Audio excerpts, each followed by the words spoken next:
Fengal తుపాను ప్రభావంతో కృష్ణా జిల్లా అవనిగడ్డ నియోజకవర్గంలో ధాన్యం రైతులకు అవస్థలు పడుతున్నారు.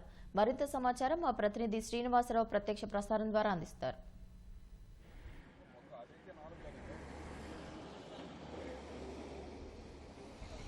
ఫెంజల్ తుఫాన్ ప్రభావంతో కృష్ణా జిల్లా వ్యాప్తంగా కూడా ధాన్యం రైతులు తీవ్ర ఇక్కట్లు పడుతున్నారు.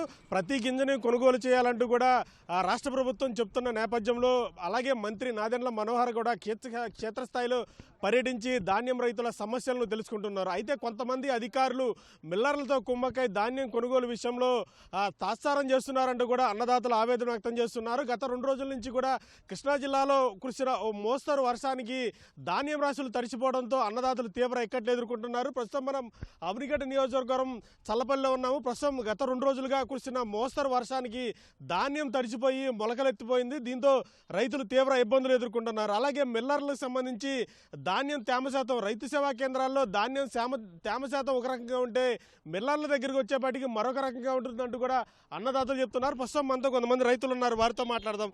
ఎట్లా ఉందండి ఇప్పుడు పరిస్థితి ఈ ధాన్యం కొనుగోలుకి సంబంధించి? ధాన్యం కొనుగోలు పరిస్థితి ఎట్లా ఉంటుందండి, ఒక ముందు చూస్తే ముందు నుయ్యి వెనకాల గొయ్యి అన్నట్టుగా ఉందండి మా పరిస్థితి. నిజంగా 2-3 రోజుల నుంచి ఈ వర్షానికి మొక్కలు మొలిసిపోతున్నాయండి. మరి ఏం చేయాలో మాకు అర్థం కావట్లేదండి.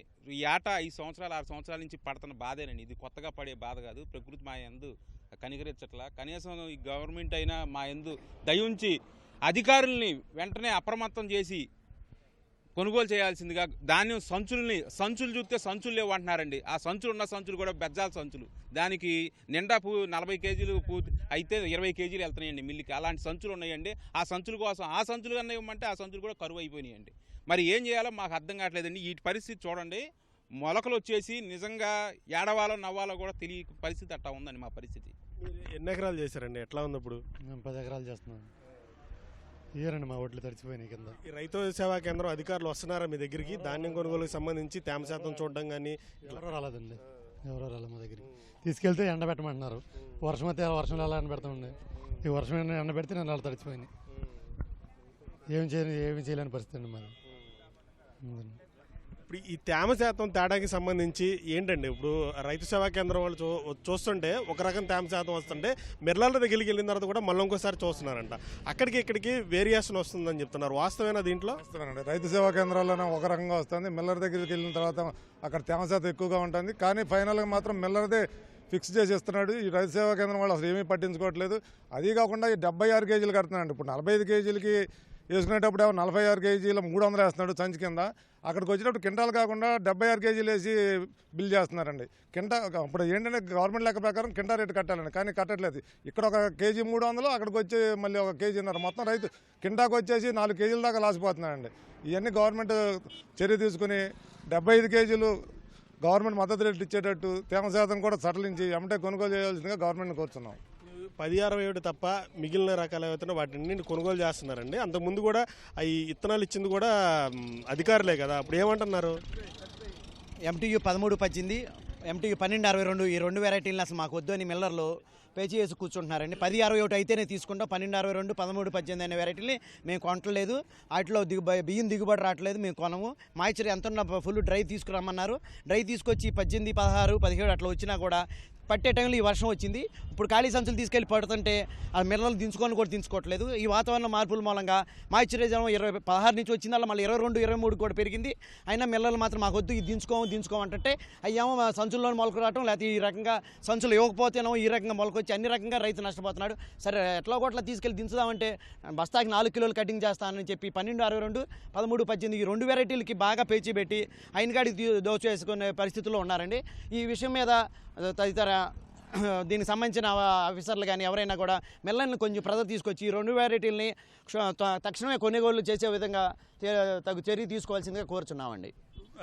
రైతు సేవా కేంద్రం అధికారులు మీ దగ్గరికి ఏమైనా రావడం జరిగింది? ఎందుకంటే రాష్ట్ర ప్రభుత్వం చెప్తోంది ప్రతి గింజని కూడా కొనుగోలు చేయాలని చెప్పి రాష్ట్ర ప్రభుత్వం చెప్తుంది. ఇప్పుడు మీకున్న ఇబ్బందులు ఏంటి ప్రధానంగా? రైతు సేవా కేంద్రం కానీ ప్రాథమిక వ్యవసాయ సహకార సంఘాలు కానీ ప్రభుత్వం వారు కొనుగోలు చేస్తున్నారని చెబుతుంది. కానీ యాక్చువల్గా మిల్లర్స్ ధాన్యాన్ని కొంటున్నారు.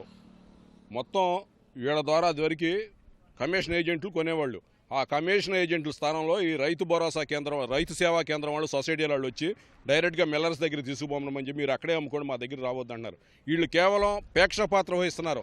ధాన్యం తీసుకెళ్ళి ఆ మిల్లర్ చెప్పిన రేటుని వీళ్ళు కొట్టి 1740 రూపాయలని చెబుతున్నారు. యాక్చువల్గా రైతుకు వచ్చేది 1400, 1300, 1500 రూపాయలు మాత్రమే వస్తుంది. ప్రభుత్వం 1740 రూపాయలు ఇచ్చారని చెప్పి రికార్డులో చూపించుకుంటాను, కానీ యాక్చువల్గా రైతుకు వచ్చేది 1400, 1300, 1500 రూపాయలే వస్తుంది. ఇవన్నీ బోగస్గా జరిగింది. అదివరకు రైతు ఆ గత ప్రభుత్వంలో పేనం మీద ఉండాం అనుకున్నాం, ఇప్పుడు ఈ ప్రభుత్వంలో పొయ్యిలో పడిపోయాం. ఏం చేయాలో అర్థం కావట్లా. ఇది సార్ పరిస్థితి. కాబట్టి సలపల్లి మండలం, మోపుదేవి మండలం, దివిసీయంలో ఉన్న నాయకులు కానీ, ధర్నాలు చేసిన నాయకులు, గత ప్రభుత్వంలో ధర్నాలు చేసిన నాయకులు ఇప్పుడు ఎక్కడా కనపడతలా. ఇప్పుడు కూడా వచ్చి రైతులను ఆదుకోవాలి అని మేము కోరుతున్నాం సార్.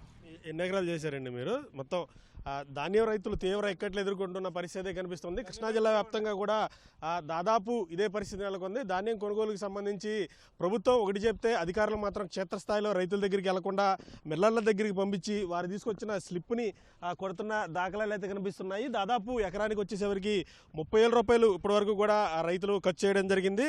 ఇప్పుడు ఈ పంట అనేది తడిచిపోవడంతో పెట్టిన పెట్టుబడి వస్తుందో రాదోనన్న ఆందోళనలో రైతులు ఉన్నారు. అయితే రాష్ట్ర ప్రభుత్వం ఈ వర్షాలకు సంబంధించి పట్టాలు ఇవ్వడం కానీ, లేకపోతే ధాన్యం రవాణాకు సంబంధించి గన్నీల సంచులు కానీ, లేకపోతే లారీల కొరత ఉంది. ఈ లారీల కొరతకు సంబంధించి కూడా రాష్ట్ర ప్రభుత్వం చర్యలు తీసుకుంటుంది. అయితే కింది స్థాయి అధికారులు అలాగే కొంతమంది మిల్లర్లతో కుంభకై ధాన్యం కొనుగోలుకు సంబంధించి కొంత అవకతవకలు పాల్పడుతున్నారు. అందుకే ధాన్యం రవాణాకు సంబంధించి ఇబ్బందులు వస్తున్నాయంటూ కూడా అన్నదాతలు చెప్తున్న పరిస్థితి కనిపిస్తుంది. ప్రభుత్వం ఆదేశాలు ఇవ్వడంతో పాటు క్షేత్రస్థాయిలో అసలు వాస్తవంగా పరిస్థితి ఎలా ఉంది, రైతులు ఎలా ఇబ్బందులు పడుతున్న అంశాలను కూడా పరిగణలోకి తీసుకొని ధాన్యాన్ని కొనుగోలు చేయాలంటూ కూడా రైతులు కోరుతున్నారు. కెమెరామెన్ కోటితో శ్రీనివాస్, ఈటీవీ న్యూస్, అవనిగడ్డ, చల్లపల్లి నుంచి.